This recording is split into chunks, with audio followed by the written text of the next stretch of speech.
Well, ABC News asked the Canadian ambassador to the U.S. if Trump was really joking or if he was serious when he said he would annex Canada if they failed to meet his conditions. This was freaking great. I was so thankful for Trump. I told my wife yesterday, he's such a badass. Now, if you missed it, Trudeau came to Mar-a-Lago really quick because Trump goes, if Canada doesn't get their ass in line, I'm going to put 25% tariffs. I'm going to cripple that country. All right. He didn't say really majority of that, but he is going to give them tariffs. And so, I mean, within 48 hours, I would imagine the phone call came within 24. Hey, do you have time? Daddy, do you have time? He calls Trump daddy. You know Trudeau calls Trump daddy. Come on. Daddy, do you have time for me? Of course I do. Come down, Mar-a-Lago. Right. So he comes down to Mar-a-Lago in like 48 hours. And Trump straight up tells him, if you're going to sit there and, Justin, I'll tell you, if you're going to sit there and rip off United States, if you're going to think about ripping off me, Joe, sorry, you're not Joe, you're Justin. I don't know what I was doing.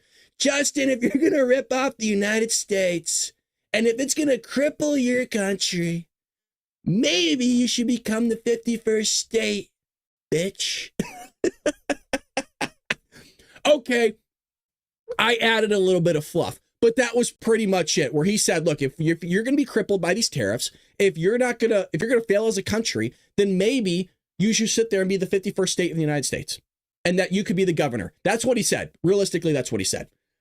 But you got to add a little bit of flavor, right? You know how Trump is. You know, Trump kind of rambles a little bit. And if he does that in public, you know, he does that behind the scenes. It's so badass. You know, Joe never talked to anybody like that. It was kind of like when Trump met that like, whether it was a Taliban leader or the terrorist leader or whoever the hell it was. And Trump was like, if a single American soldier is touched, if I hear a whisper of a bullet, I'm going to sit there. I know where you live, you SOB. I'll kill you. I will drop the mother of all bombs on you. Right. And he takes out a photo of the dude's house. Right. And he walks away. He leaves it at that. He lets it marinate. He lets the guy shit his pants for a bit. You know what I mean? Sit in his own doo-doo, kind of like he does with Joey. And, lets it kind of, yeah, you figure it out. You want to F around and find out? Hey, here's a picture of your house, man. It will turn into a parking lot. So, well, I guess I got to show you the clip, right? I guess I got to show you the actual news here. So here's the media. Well, do you think he was really joking? I'd love your response here to some reporting out of Fox News that Trump allegedly told Trudeau if Canada can't handle the impact of new tariffs, it should become an American state. There were some participants in the meeting said, Trump was clearly joking. Was that your understanding of that comment? Yeah.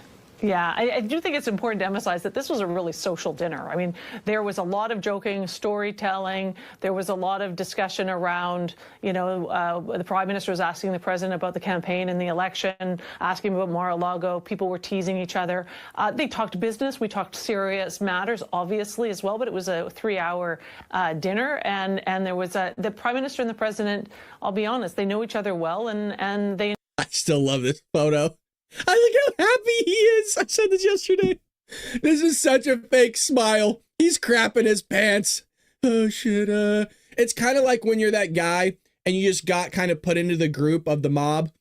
And it's a terrible analogy for Trump. I'm not saying Trump's the mob, but I think you'll get it. He's the boss, right? He's daddy. He's daddy. And Trudeau comes and he has to kiss the ring. How do you like your father? You're going to need, Justin, you're going to need some protection. Hey, Tony, give this guy some protection over here. If you're going to sit there and you're going to rip me off, Justin, I'll take you at the kneecaps. Kiss the ring, Justin. Enjoy each other's company. So that was the tone and tenor of it. And I have to tell you, I see it as a good thing. I see it as a good thing that there's sort of this more teasing relationship, let's just say, than something more serious. I think in Canada, we often think of ourselves as sort of like Americans' cousins, and it felt a little bit like family ribbing from my point of view. Look, I could see some of that being truthful in the sense of like, the Canadians are like our cousin. Look, they're the north of us. They're our allies. If we had to go to war, we'd hopefully be able to rely on them. Like, I think there's truth to that. And I do like that picture of, hey, we're like a family. They're a distant cousin. We can invite them and joke around. I actually do like that language. And if you read my book, Trojan Horse, I use very similar language describing Republicans and Democrats in our current political climate, where we are a family at the end of the day. We're basically brothers and sisters. You know, when somebody picks on your brother or your sister, but you and your sister don't get along, like you guys are just beating the crap out of each other all the time, or you're screaming at each other, you're annoying each other all the time. Like you hate each other, you love each other, but you hate each other. Well, when somebody sits there and messes around with your family member, your brother or sister, well, all of a sudden you and your sister get along really damn well, and now you're starting to go after that enemy. That's how I describe American politics. Is right now we don't have a common enemy. We don't have a common person to kind of tunnel vision on and band together and go after. If you want to see the most recent memory of us having a common enemy would have been something around 9/11, where Republicans and Democrats, well, we just united as Americans. We said, now you have to round, now you're going to find out. You thought we didn't like each other. Well, we do in actual terms, but now you just messed with the bull and you're about to get the horns.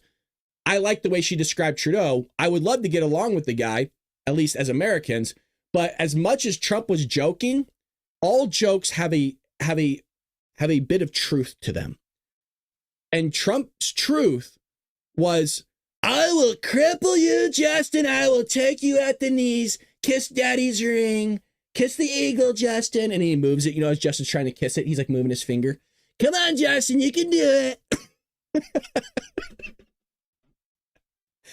I'm so sorry. I don't know where this comes from. I don't know what happened to me as a kid. Okay? Can we stop with the judgment? That's why you guys...